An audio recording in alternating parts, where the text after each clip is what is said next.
Most important element to consider when doing small-scale subdivision is to first of all look at the site and let the site tell you what the right result for that site is. Looking at elements like soil orientation, relationship to neighbours and relationship to the street, and being able to deal with different challenges in an innovative way and creative way, I think, is the key element. It's quite tempting to rush in there and subdivide the land straight into parcels ready to sell off. But we find that you get the best outcome and the best value for the land and the properties if you sit down with a good consultant team from the start and really think about what you're doing on this piece of land.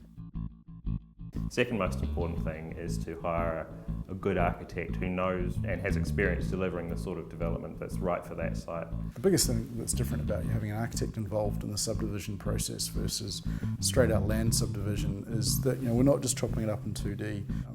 We're thinking about the three-dimensional whole and what it will be like to live on the development out the other end of it. It's not enough to go through the yellow pages. You need someone who knows what they're doing. It's very complex. Engage the professional services early, such as surveyors, architects and a planner.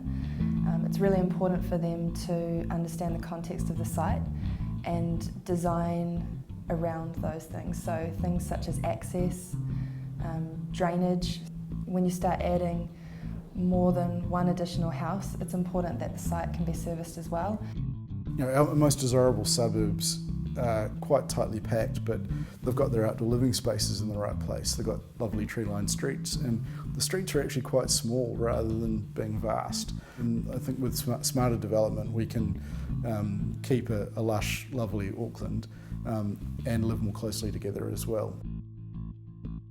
The Auckland Design Manual, which is Council's online design guide, has got a number of elements to help you. First of all, we've got a lot of photos, a lot of information about what good design looks like, what different houses look like, and we also have some worked examples around small-scale subdivisions to give you an example or an idea about possibly different ways of doing small size. So we've got a variety of information at lots of different levels.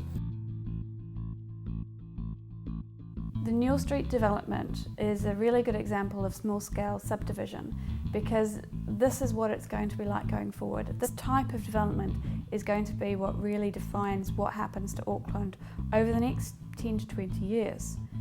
The Auckland Council sees that in their vision for Auckland, and in the unitary plan they've made provision for this very thing to happen.